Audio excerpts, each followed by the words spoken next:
Good morning. My name is John Olbrich. I'm a teacher at the University of Tsinghua in Beijing. I'm a graduate of Cambridge University, I have a master's in intellectual history, and I'm from London. I've lived in China for 6 years and been a teacher at Tsinghua for 4 years. These are two of my students, Eva and Aris. Good morning, everybody. My name is Jiang Muyun. My English name is Eva. I'm a student in Tsinghua University and I major in English. Good morning. My name is Zhang Jiarui. My English name is Aris, and I'm a student in Tsinghua University. I major in English too. I would like to explain why listening skills are so important. If or when you go to university, you will certainly have to listen to lecturers from other universities, from overseas. Most of them will speak in English. English is at the moment the global language. It wasn't always the global language. Until about 1600 in Europe, people communicated in Latin. After that, French became the universal language. All the courts and professors of Europe used French to communicate. After around 1800, the global language changed to English, I think because of the British Empire, which disappeared a long time ago. But English has continued, mainly because of the power of the USA, I guess, and the global language may change in the future. All my students tell me it will become Chinese. However, at the moment, it is English. If you go to a conference or if you meet overseas people, visitors to China, any foreigner, they will speak to you in English, even if they're not from an English-speaking country. At a conference, if you meet someone from Brazil, Germany, Japan, China, Russia, what language will you use to speak in? You will speak in English, and you will need to listen to things in English as well. That's why listening and speaking in English are so important. I want to talk about how to listen to something. It's very hard listening to a long passage in a foreign language. If I listen to something in Chinese, I put my head in my hands and I cannot understand it. So, here are some tips and some help for you. Try to get the main idea, the key words of the lecture.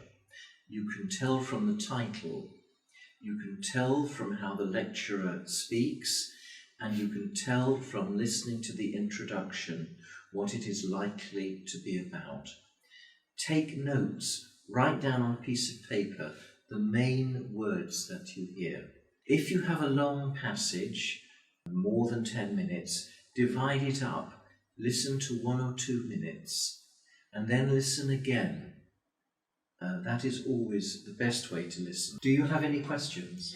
Yes, sir. How can we actually identify what are the most important points? Listen for the key words. How do you know what the key words are? You know because the speaker will often say them more slowly, or emphasize them, or will give a signal. Now I'm going to talk about traveling to New York, for example. Yeah, and shall we take notes when listening? Yes, it's essential to take notes. You do not have to write down every single word. Just write down the main points, especially at the beginning. Now, I want to talk about chairing a discussion meeting. That means leading a discussion. It's not important for you to get every word correct, so don't worry so much about speaking. I know that for the Gaokao, everybody is taught to speak perfect English. It's not important.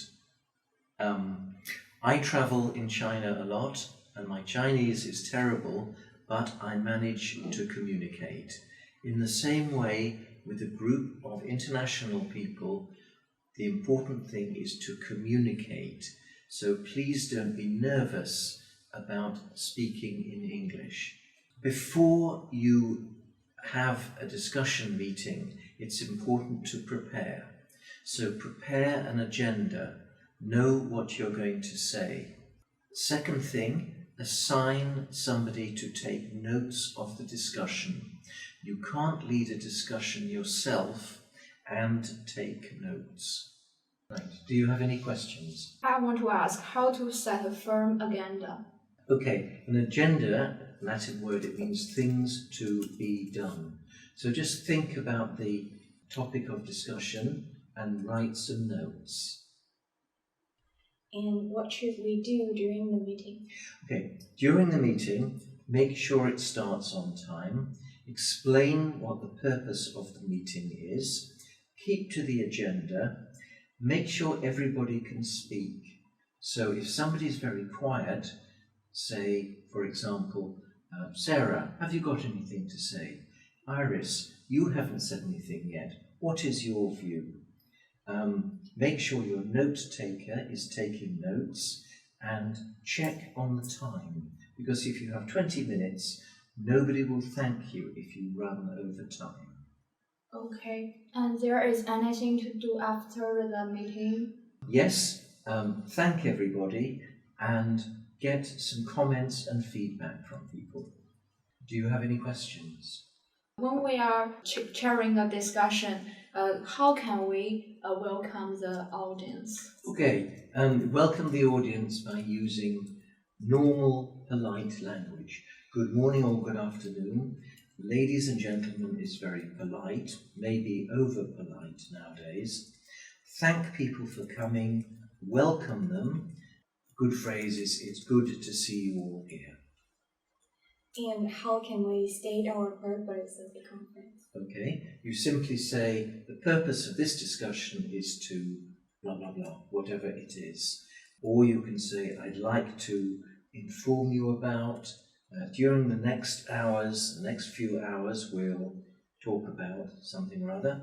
Or the purpose of the meeting is to discuss, or first of all, let me outline what we intend to do. And about to begin a discussion, and how can we do that? Okay, some examples are, I think we should begin by discussing how to do something. To begin, we might spend a few minutes discussing. Do you have any questions? Yes, should we invite the audience to raise some questions? Yes, indeed. You can do it independently. Say, are there any questions? Is there any specific question you'd like to address? Is there anyone who'd like to comment on? I'm going to add something. It's important in a discussion to be able to interrupt. So you can use language like, excuse me, I would like to raise a question. Or, can I point out that, blah, blah, blah. And people are often very nervous about doing that, but it's very important. And should we introduce ourselves to the audience? Oh yes, of course. Always start by saying who you are, what your name is, where you're from, so they know that you have some credibility, and explain that you're going to chair the afternoon's discussion. And about the timing, how can we control the time we will talk? Okay, first of all, explain the time at the beginning of the talk. Secondly, there are always some people, and we see this in class as well, who talk too much. And you will learn to limit them. Okay, you can say, for example, okay, we've heard from you, does anyone else have a question? Or you can say, let me continue, and I hope I will cover the points that you've raised. If you get to the end of the time, a good expression is, I'd like to go on discussing this, but the time, unfortunately, the time is up, or we don't have any more time, something like that.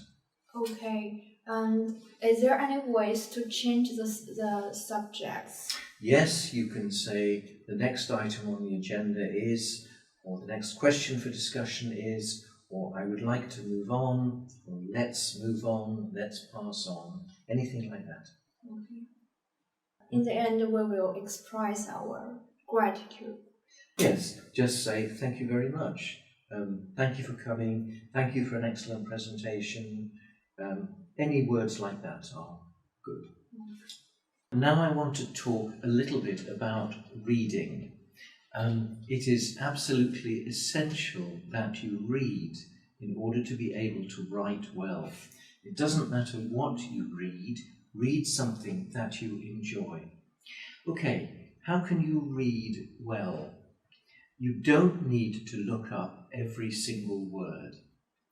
When you read an article or a book, particularly an article, the paragraph will relate to a single topic. There will be a topic sentence in the paragraph. It states the main idea of the paragraph. It's usually, but not always, the first sentence, but it can come anywhere, and it will tell you the main subject of the paragraph. It won't be too general, but then the rest of the paragraph will support the topic, so it will give you more detail. Any questions? Yes, a topic sentence actually can occur at any place in the paragraph. So how can we identify them? That's a good question. You have to read the whole paragraph. It seems obvious. Find the sentence that gives you the main idea. A sentence that gives you examples or supporting detail will not be the topic sentence. There will be an explanation in the paragraph, and that will support the topic. It should be needed for each example as evidence. And then there will usually be a concluding sentence in a paragraph to summarize what has been said. Do you have any questions? Is this firm structure necessary all the time? No, it's not.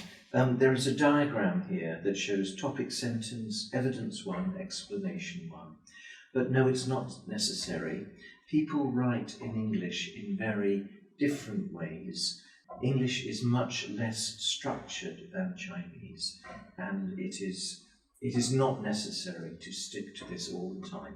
As long as you have a topic sentence and then produce evidence to support it, that is fine.